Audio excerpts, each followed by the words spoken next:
Imagine que você tem um sonho pelo qual está se esforçando para alcançar. Você está trabalhando duro, talvez por anos ou até décadas. Você fez sacrifícios e agora finalmente tem a chance de fazer isso acontecer. Mas e se, à medida que você se aproxima do seu objetivo, a sua ambição deixa de ser uma fonte de motivação e se torna algo mais atormentador? Você finalmente está conseguindo realizar aquilo que estava desejando, mas percebe que é difícil até mesmo aproveitar essa conquista enquanto a vive. Na série O Urso, para ele, todo o sucesso parece ser rapidamente ofuscado pela próxima tarefa que precisa ser realizada, pela próxima melhoria necessária para realmente chegar onde deseja. Ao perseguir o seu sonho, ele paga um preço alto. Ele está cronicamente estressado, perde o controle com as pessoas ao seu redor e acaba afastando uma das verdadeiras fontes de felicidade em sua vida porque acredita que ela está atrapalhando seus objetivos. Ele também se distancia das mesmas pessoas que estão ajudando a alcançar suas metas. Contudo, parece que sente que está quase chegando lá. Ele consegue ver a luz no fim do túnel. Esse é o Near Miss Effect, presente em nossa vida, um sentimento positivo que ocorre quando uma pessoa chega muito perto de atingir o objetivo, mas não consegue totalmente. Isso nos faz parecer um viciado em apostas, perdidos na busca pelo sucesso. Mas a pergunta é, com que frequência nos encontramos como ele, tão perdidos na busca pelo autoaperfeiçoamento que somos incapazes de aproveitar a jornada?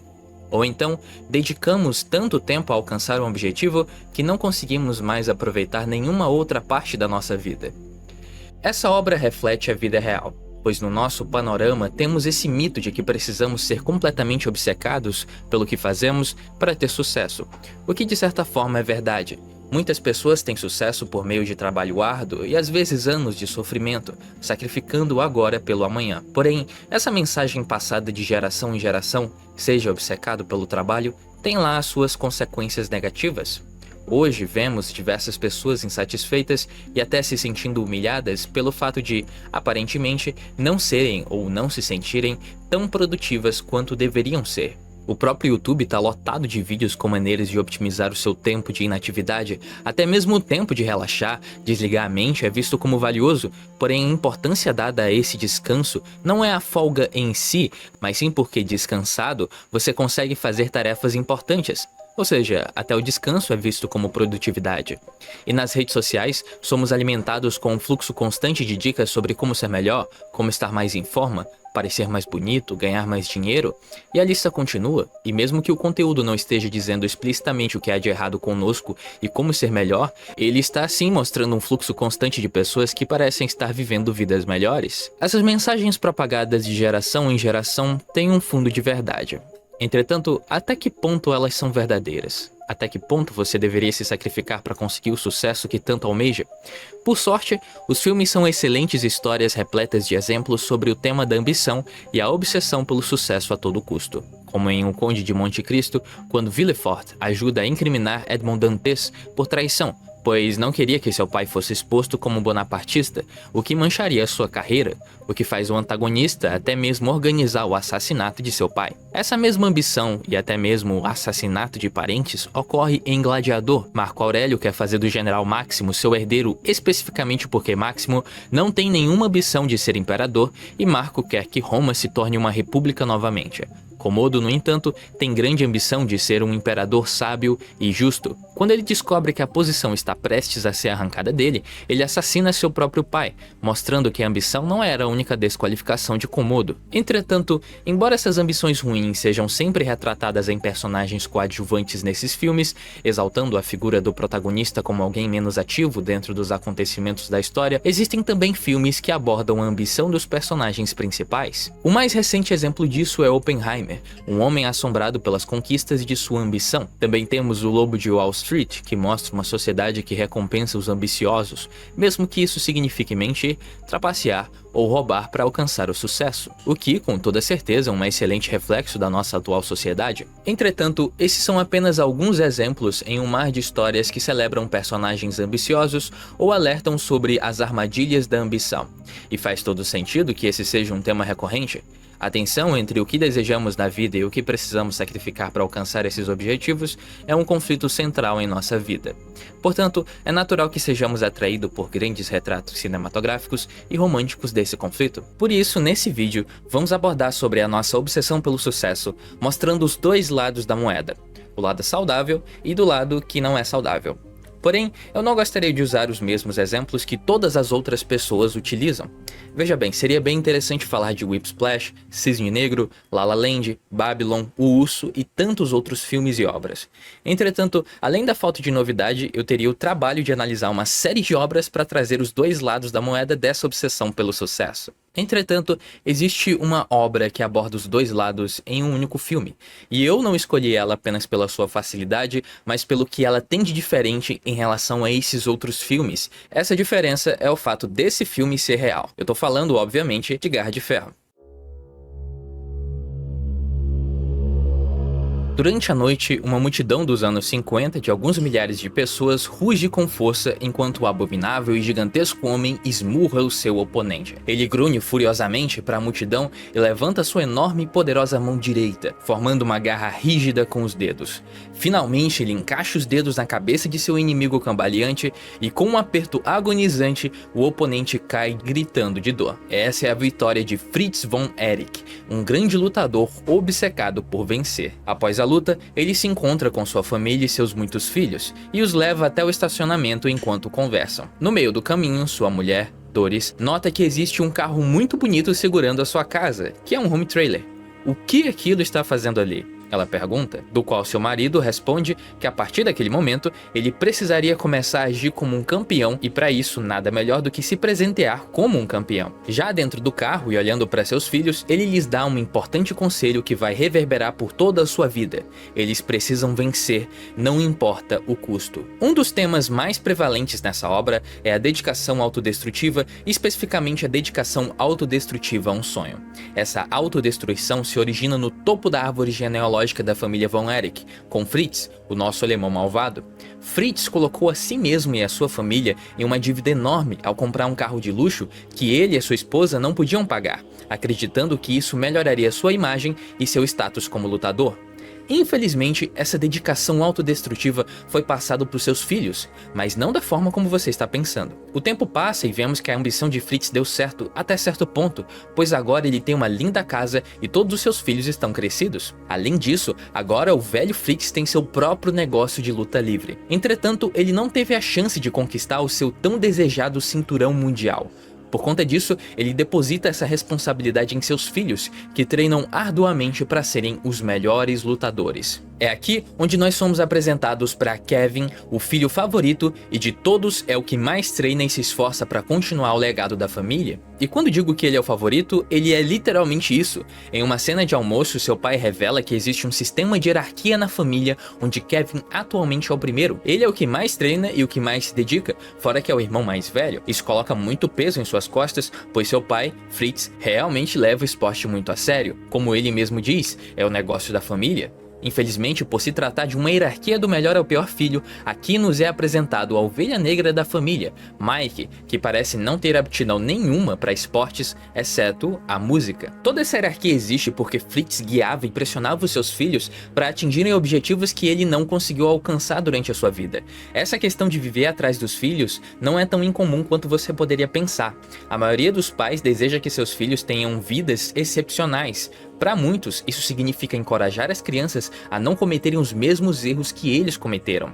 Porém, quando essa expectativa se combina com os arrependimentos do pai em relação à própria infância, é fácil entender por que alguns projetam seus sonhos nos filhos. Obviamente, Kevin, como irmão mais velho, sente muito amor pelos seus outros irmãos e vai até sua mãe, Doris, para que ela convença o seu pai a não pegar tão pesado com Mike. Entretanto, Doris o ignora e diz que isso é assunto de homem, nos deixando com uma dúvida. Será se ela é indiferente aos seus filhos e ao método nada ortodoxo de disciplina de seu marido? A família parece feliz e vemos Kevin curtir a vida com seus irmãos da melhor forma possível. Nada de ruim acontece por agora. Vemos sua carreira seguir muito bem, com ele desafiando lutadores e performando como um excelente atleta. Mas em uma luta dupla com seu irmão David, como parceiro de luta, ele encontra uma garota, ou melhor, a garota encontra ele. Completamente incapaz de conversar com o sexo oposto, Kevin nos proporciona uma das mais genuínas e constrangedoras cenas, a primeira vez que ele chama alguém para sair. O nome da garota é Pam. No encontro dos dois, Kevin parece um pouco mais desenrolado, embora ele também não esteja sendo a pessoa mais carismática do mundo. Ao contrário de tentar ser quem não é, Kevin responde às perguntas de Pam com muita atenção, mostrando que acima de qualquer coisa, ele é um rapaz humilde e simpático. É aqui onde Kevin revela a informação mais importante de todo o filme, a sua verdadeira ambição. Ao contrário de seu pai, que desejava ter o cinturão e passou isso para os seus filhos conquistarem, Kevin tem uma ambição de verdade, mas podemos dizer que ela é até bem simplista. A sua verdadeira ambição é ter um rancho grande onde ele e seus irmãos possam morar todos juntos, unidos. Isso pega desprevenido tanto nós, espectadores, quanto a própria Pam, que acha aquilo tudo muito tocante. Um sonho tão simples que poderíamos até dizer que é algo bem pacato. A conversa continua e eles falam sobre muitos temas, como luta livre e o futuro dos dois, e até um pouco sobre os segredos de suas famílias, onde Kevin revela para Pam que ele na verdade não é o irmão mais velho, ele é o segundo irmão, pois infelizmente o primeiro morreu quando ainda era criança. Ele também diz que graças a isso existe uma superstição dentro da família Von Erich, e por isso o seu irmão morreu, pois sua família era amaldiçoada. Claro que Kevin e Pam não acreditam nisso, muito menos nós que estamos assistindo, porque até agora nada de ruim aconteceu até aqui. Na verdade, tudo está muito bem. Parece que a ambição do velho Fritz realmente funcionou. Ele tem uma família que se dedica inteiramente ao esporte e um negócio próspero. O que de tão ruim poderia acontecer? O que temos de prestar atenção até aqui é que a ambição pode se tornar uma armadilha quando nasce de um desejo de provar o nosso valor, porque nos sentimos indignos, ou acreditamos que não merecemos o amor a menos que o conquistemos. Quando Fritz e Kevin se encontram novamente na próxima cena, o pai fica eufórico e diz ter a oportunidade que sempre sonhou, a de que seu filho ganhe o cinturão mundial. Nesse momento, Fritz não poupa nenhuma palavra. Ele diz exatamente o que sente, que treinou seu filho para aquele momento e apenas para aquele momento, para que seus filhos realizassem o seu sonho. Kevin fica animado, mas será que é algo autêntico? A luta contra o campeão não é valendo o cinturão, é apenas um amistoso. Além disso, o campeão parece estar bem menos em forma. Mesmo assim, Kevin não tem uma luta fácil. Quando ele cai de costas no chão, acaba tendo dificuldade de se levantar, mas mesmo assim consegue ganhar, pois o campeão trapaceia durante a luta. Por conta de todo o dano sofrido, Kevin fica muito zonzo e é incapaz de fazer um discurso para a plateia. Então seu irmão David entra e começa a falar com o público como forma de salvar a reputação de seu irmão. E todos adoram David, porque ao contrário de todos os irmãos, ele é o melhor comunicador. Isso, entretanto, cria um conflito. Fritz não fica nada satisfeito com a performance de seu filho, mesmo que tenha ganhado. Ele critica o fato de Kevin ter ficado tão desnorteado e diz que precisava treinar mais. E de certa forma ele demonstra um carinho maior pelo outro filho, David, que apresentou ser um excelente orador, algo muito importante para o mundo da luta livre, onde a performance é tudo. Kevin, entretanto, fica um pouco chateado com a situação e diz que David deveria ter deixado ele falar, mesmo que estivesse sem fôlego. Aqui vemos que David está completamente imerso na ambição do pai e não nota que essa dureza do seu pai não é amor. Podemos ver como essas crianças, involuntariamente, foram programadas por seu pai para acreditar que realizar o sonho dele era a única coisa certa a fazer. Isso é a tentativa dos pais de controlar o estado emocional ou as crenças dos filhos. Por exemplo, eles podem usar a indução de culpa ou fazer com que a criança sinta que não será amada se não fizer o que os pais desejam. O cerne do controle psicológico é que ele agride a identidade da criança. Esse conceito é exatamente o que Fritz demonstra, chegando ao ponto de criar uma hierarquia de seus filhos favoritos e incentivando-os a subir nessa hierarquia ao satisfazerem as suas expectativas pessoais. Esse sucesso externo pode se tornar uma forma pela qual as pessoas tentam viver uma vida significativa. Dessa maneira, a ambição parece nos oferecer muito, mas, como essa história mostra, ela também pode ter um preço alto. Se vamos pagar esse preço, queremos ter certeza de que realmente valerá a pena. Nesse momento, nós somos apresentados a Carrie, o último filho da família Von Erich. Ele, ao contrário de seus irmãos, é literalmente um atleta. Isso significa que ele não é o mais forte, porém é sim o mais ágil e habilidoso entre todos eles. Infelizmente, ele teve de voltar para casa após as Olimpíadas serem boicotadas pelos Estados Unidos nas Olimpíadas de 1980 devido à invasão da Rússia do Afeganistão. Mas de volta ao lar, todos celebram a sua chegada e aqui nos é revelado um pouco mais sobre quem era o velho Fritz. Fritz, pelo visto, nem sempre foi carrancudo. Ele na verdade era um excelente músico e isso fez Doris ficar encantada por ele quando eram jovens.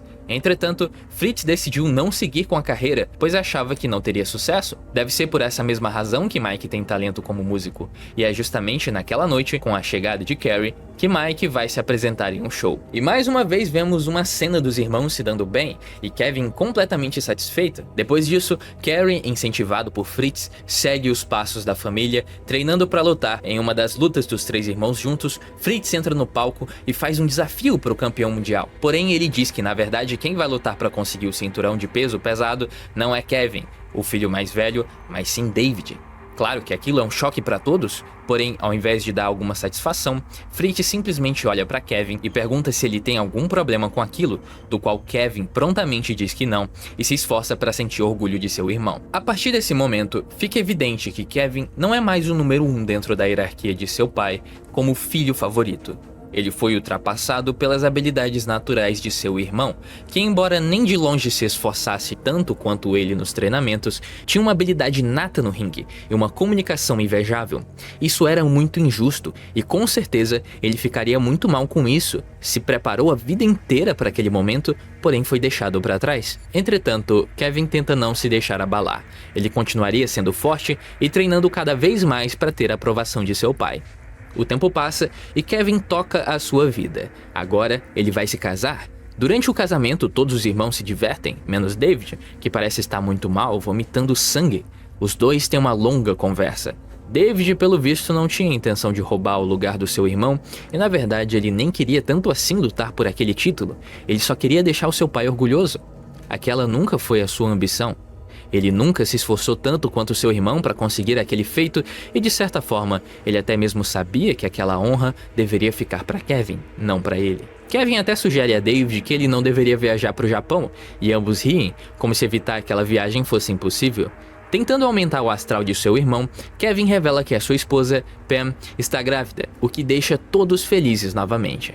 Deixando as preocupações de lado, todos voltam a se divertir uma última vez. Última vez, porque infelizmente David acaba falecendo por conta daquele sangramento que teve mais cedo, se revelando como uma infecção intestinal enquanto estava no Japão fazendo uma turnê. David morreu pela ganância de conseguir algo que no fim das contas nem era para ele, morreu por uma ambição que nem era dele. Isso deixa todos completamente abalados, incluindo Kevin, que encontra uma carta de seu irmão logo após esse evento. A carta chegou atrasada por conta da distância dos países, mas enquanto Kevin lia o quanto David amava sua família, ele quase chora, porém segura suas lágrimas e vira o rosto. Aqui é importante notar como esse filme trabalha a tensão. No vídeo do Make Media Matter, ele nos mostra a estrutura única e completamente arriscada que esse filme teve que adotar para não nos permitir chorar. Geralmente essas cenas tristes são feitas para nós sentirmos uma grande emoção. Tudo começa com um clímax emocional, que logo após é superado por outro clímax emocional, esse nos fazendo soltar todas as nossas emoções. Porém, esse filme não permite em nenhuma dessas cenas emocionais que nós deixemos essas emoções fluírem. Isso é, todas as vezes que uma tragédia acontece, o filme não nos entrega o segundo clímax. Os diretores escolheram esse tipo específico de construção de cena para que nós nos coloquemos na pele do protagonista. Ele não é permitido chorar em nenhuma dessas cenas, independente de quão horrível a tragédia tenha sido. Isso por conta de seu pai, que até mesmo no funeral de seu filho impede que as pessoas chorem. Essa atitude representa o peso emocional e a repressão que lhes foi imposta. É importante mantermos em mente que a ideia desse filme é justamente a ambição de um pai sufocando a sua família, e nós, como espectadores, também nos sentimos sufocados, pois até mesmo nos momentos onde deveríamos sentir emoções, isso nos é negado, pois o máximo que nos é permitido é ficar com um nó na garganta, observando todas essas injustiças acontecendo ao nosso redor. Igual o que aconteceu com Kevin, David morreu por puro azar, mas também foi uma negligência com relação aos seus sentimentos. Se David tivesse ouvido seu próprio corpo e seus sentimentos, isso poderia ter salvado a sua vida. Esse simbolismo ressalta o quanto ignorar emoções pode ter consequências trágicas. Kevin estava muito bem preparado para conseguir aquele cinturão, e ali está Kevin mais uma vez, pronto para provar o seu valor. Entretanto, Carrie se coloca na frente do irmão e decide conseguir o cinturão para sua família. Em um cara ou coroa, Fritz decide que Carrie, e não Kevin, será o próximo filho a tentar conseguir o cinturão. Kevin acabou sendo passado para trás pela sorte mais uma vez. No final das contas, Kerry conseguiu. Ele venceu o Mundial Pesos Pesados, trazendo o cinturão para casa. Kevin e Kerry olham para um cinturão e nenhum dos dois sentem absolutamente nada. O ambiente continua escuro e vazio, não tem festa e nem comemoração, apenas tapinhas no ombro e alguns parabéns. No fim, é apenas um cinturão, como qualquer outro. Geralmente ficamos envergonhados quando não conseguimos algum objetivo nosso. A nossa sociedade hoje nos faz pensar que não somos bem-sucedidos se não formos banhados de realizações. Porém, e se nós alcançássemos a luz no fim do túnel e, ao invés de encontrar o que esperávamos, nos víssemos emocionalmente de volta ao ponto de partida? É claro que há muitas pessoas bem-sucedidas que estão contentes com onde elas estão na vida, mas muitas vezes essa vontade de ter são objetivos fantasiosos com o único propósito de nos apresentar um escapismo. E para escapar disso, precisamos entender o que nós realmente queremos. Kerry, infelizmente, não consegue entender esses sentimentos conflitantes e nem o motivo de estar tão apático com a situação. Por isso, sem conseguir entender seus sentimentos conflitantes, acaba indo passear de moto. Porém, ele se envolve em um acidente. A princípio pensamos que ele apenas machucou a perna, mas logo a cena nos revela que ele perdeu o membro. E a cena corta mais uma vez, nos deixando completamente chocados com a situação. O que será que vai acontecer com a família a partir daqui? Kevin está arrasado com a situação e pensa que isso é por conta da maldição da sua família. Por isso, ele até mesmo trocou o último nome do seu primeiro filho, como forma de tentar evitar a maldição. Mas a maldição dos Von Erich não é um fenômeno espiritual. A verdadeira maldição é o trauma intergeracional que foi transmitido de um pai para os seus filhos. É uma maldição de pressão emocional, medo do fracasso e, crucialmente, da dor de esconder as emoções mais verdadeiras. A família ainda decide continuar os negócios, agora com Mike, ao invés de Kerry. Porém, Mike não tem aptidão nenhuma para a luta e nunca foi de treinar muito. Ele é incapaz de performar como os outros irmãos e, infelizmente, em uma das lutas, acaba se ferindo gravemente, o que faz ele entrar em um estado catatônico, fazendo com que ele perdesse boa parte da sua coordenação motora. Isso deixa a família ainda mais desesperada. Kerry, mesmo deficiente, tenta ser forte e começa a treinar com uma prótese. Porém, a dor é muito forte, o desconforto é gritante, ele mal consegue se manter de pé. Enquanto isso, vemos um Kevin completamente frustrado com aquela situação. Primeiro ele perde David, quase perde Kerry, e agora Mike precisa de ajuda para comer. Foi Kevin que treinou a vida inteira para isso, mas ele é o único que continua inteiro. Inclusive, aqui tem uma cena interessante com Mike, que ele descobre que a matriarca da família, Doris, tinha o hábito de pintar. Ela, porém, nunca falou para ninguém sobre essa habilidade dela, e ao ser questionada do porquê, ela disse que tinha seus motivos, embora não se lembrasse deles. Isso significa que às vezes abrimos mão de nossas ambições por motivos triviais, como o caso de Fritz, que decidiu abrir mão da sua carreira como músico por achar que aquilo não daria dinheiro. Porém, esses motivos são tão bobos que no futuro podemos nem lembrar deles. Quantas vezes já não abrimos mão de objetivos por motivos dos outros? Na verdade, a pergunta é, quantas vezes nós já abrimos mãos dos nossos desejos para seguir o sonho que outra pessoa nos forçou a ter? Foi o mesmo que aconteceu com Mike, que abriu mão de todo o seu entusiasmo como músico para seguir a carreira da família. Agora, incapaz de tocar música, ele se vê sem saída e toma uma decisão. Na próxima cena, vemos ele tomando comprimidos e indo para o meio da floresta para encerrar o seu sofrimento. Com essa última tragédia, Kevin fica enlouquecido e começa a treinar como nunca antes. Ele inclusive abre mão de sua família e de seus filhos para se dedicar completamente à sua carreira. Isso faz o seu pai olhar com favor mais uma vez, e é nesse momento onde ele vai provar pro que veio. É aqui onde ele vai mostrar que ele é o melhor de todos. Kevin finalmente é escalado para o campeonato mundial. E nesse ringue, ele decide descontar toda a sua frustração, todo o seu ódio que veio sentindo em seu oponente. Mas ao invés de ficarmos na ponta da cadeira esperando o clímax, nós só podemos ficar espremidos em nossas emoções, pensando o quanto toda aquela violência é desnecessária. Kevin utiliza a garra de ferro para fazer o inimigo sofrer, a mesma técnica perfeitamente executada de seu pai, fazendo a cabeça de seu inimigo sangrar. Nós ficamos preocupados e apreensivos vendo essa cena, porque Kevin está realmente passando dos limites. Aqui, a garra de ferro se apresenta como um simbolismo visual. O movimento da garra, uma chave de luta onde se agarra a cabeça do oponente e se aperta impiedosamente, simboliza a firmeza do trauma geracional sobre a mente dos Von Erich, algo que parecia impossível de evitar. Essa garra é a pressão que todos nós estamos sentindo ao longo de todo esse filme, mas não podemos extravasar. No fim, não é satisfatório, é apenas triste. Infelizmente, Kevin é desclassificado, e toda aquela ira e ódio guardado não serviu de nada. Ele está no vestiário com seu pai e seu único irmão, Carrie, levando uma bronca por ter ido longe demais. Nessa mesma hora, porém, o seu oponente aparece sorrindo e convidando ele para beber. Kevin fica meio desconcertado com aquilo, mas no final da cena, ele dá uma risada, mostrando que naquele momento, ele finalmente observou algo que nunca tinha reparado. É tudo encenação? Todo aquele desejo para ser o melhor, para conseguir o cinturão, não passava de pura brincadeira de criança. Não deveria ter levado a sério em primeiro lugar. Ele consegue observar isso agora. É aqui onde vemos uma mudança no rumo do filme, e esse é o segundo lado da moeda.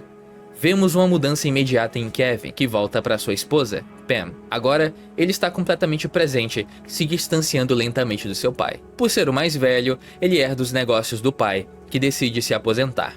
Enquanto isso, Carrie começa a fazer história, pois mesmo deficiente físico, ele consegue brilhar no mundo da luta livre. Fritz, entretanto, nunca perde uma única oportunidade de humilhar o seu filho. Kevin até tenta vender o negócio da família, porém Fritz lhe humilha ainda mais, o fazendo mudar de ideia. Mesmo após uma certa evolução, se desvencilhando das garras de ferro de Fritz, Kevin, de certa forma, ainda está um pouco preso pela ambição de seu pai. Mas a vida continua, e finalmente toda a família se reúne, com a estrela da família, Carrie, chegando para passar alguns dias na casa de seu pai e trazendo consigo um presente para o velho, uma arma. Fritz, entretanto, não a usa imediatamente, coisa da qual o filho campeão não entende, pois seu pai sempre gostou de atirar. Isso deixa Carrie frustrado, pois ele observa que as coisas não estão mais como antes. A força familiar está enfraquecida e seu pai já não parece mais ter tanta autoridade quanto antes. Aquilo frustra Carrie, porque tudo o que ele está fazendo é pelo legado da família. Mas será se valeria a pena lutar por aquele sonho, aquele legado? Nós vemos que as coisas estão muito erradas quando Kevin, enquanto dorme em sua casa, recebe uma ligação estranha de seu irmão campeão. Ele está chorando e alega estar sentindo muita dor. Ele precisa que seu irmão mais velho lhe ajude, pois ele sente que está vivendo um mundo completamente falso. E até mesmo as namoradas que conseguem não são para a vida toda, são apenas momentos. Ele está afundado, mesmo com fama e dinheiro. Kevin até sugere que ele tente pedir ajuda para o pai da família, porém logo se arrepende de dar a ideia e ele mesmo vai atrás de seu irmão. Chegando na casa de seu pai, ele começa a procurar por Carrie, e logo acha ele estirado no chão, perto de uma árvore, segurando uma arma. A arma que o próprio Carrie deu de presente para o seu pai. Kevin vai correndo e vê seu irmão morto. Ele chora e fica completamente desesperado com a situação. Se tivesse chegado pelo menos alguns minutos mais cedo. Fritz se aproxima e parece estar chocado. Kevin não poupa esforços e ataca o seu pai, perguntando por que ele negligenciou seu irmão, o porquê ele nunca cuidou de nenhum dos seus irmãos. Nessa cena, Kevin quase mata o seu pai enforcado, porém poupa ele por pura piedade. Naquele mesmo instante, Kevin traz o corpo do seu irmão nos braços até a mesa e fica ali observando o seu último irmão na sua frente. Naquele momento, foi embora todo o seu sonho, aquele que ele contou no começo do relacionamento com a Pam. Tudo o que ele queria era um rancho bem grande para todos os seus irmãos morarem juntos. Mas pelo visto, a maldição da família Von Erich não permitiu isso. O único irmão que consegue escapar dessa maldição é Kevin, que ironicamente era o único que deveria ter sofrido todo esse peso de carregar o sonho da família nas costas, e no final é o único que tem que carregar o sofrimento da família nas costas. No fim, Kevin finalmente desiste dos negócios e da ambição de sua família. Ele vende a empresa de seu pai para outro homem e com isso consegue dinheiro suficiente para comprar uma casa melhor para criar os seus filhos. Ele desistiu de seu pai. E não foi o único. Em uma cena, vemos Doris, a matriarca da família, pintando novamente, algo que ela tinha deixado de fazer. Ao ser questionada sobre o almoço pelo seu marido, ela calmamente responde que não fez nada porque ela não estava com fome. mostrando que pela primeira vez em muito tempo, ela não estava vivendo sobre as garras da família, de seu marido, mas sim fazendo algo para ela mesma. Já para Kevin, o amor genuíno de sua família se torna sua verdadeira salvação. Na última cena do filme, vemos Kevin brincando com seus filhos. Durante todo o filme, o ator que interpreta Kevin foi instruído a não chorar. Porém, naquela cena, o personagem já não aguenta mais e finalmente coloca tudo para fora. Seus filhos estranham e imediatamente procuram saber se seu pai está bem. Kevin pede desculpas para os seus filhos, pois um homem não deveria chorar. Isso confunde eles, que dizem que não tem problema chorar, afinal de contas, eles mesmos, como crianças, choram o tempo inteiro. Kevin ri um pouco com a situação e fala a frase mais triste do filme: "Estou chorando porque antes eu era um irmão, agora eu não sou mais um." Kevin, como um novo pai, escolhe não perpetuar o mesmo ciclo. Ele expressa suas emoções mais vulneráveis. A aceitação das emoções se torna um antídoto para o trauma, rompendo finalmente a maldição. Seus filhos, então, têm uma proposta. E se eles fossem seus irmãos? Naquele momento, Kevin volta a brincar com seus filhos e a se alegrar, observando que, por mais que a maldição da sua família tenha lhes tirado tudo o que ele tanto queria em sua vida, a vida o recompensou novamente. Agora ele tinha uma linda família para cuidar. No fim do filme, nos é revelado que hoje em dia, Kevin Von Erich vive muito feliz, obrigado, em um rancho com a sua esposa, seus 4 filhos e 13 netos. Quando assisti esse filme, ele me atingiu como uma flecha, porque eu consegui ver o que o Kevin queria desde o início e como ele foi se afastando disso para realizar o sonho das pessoas ao seu redor. E é impressionante o quanto eu consigo observar isso no dia a dia nesse mundo moderno.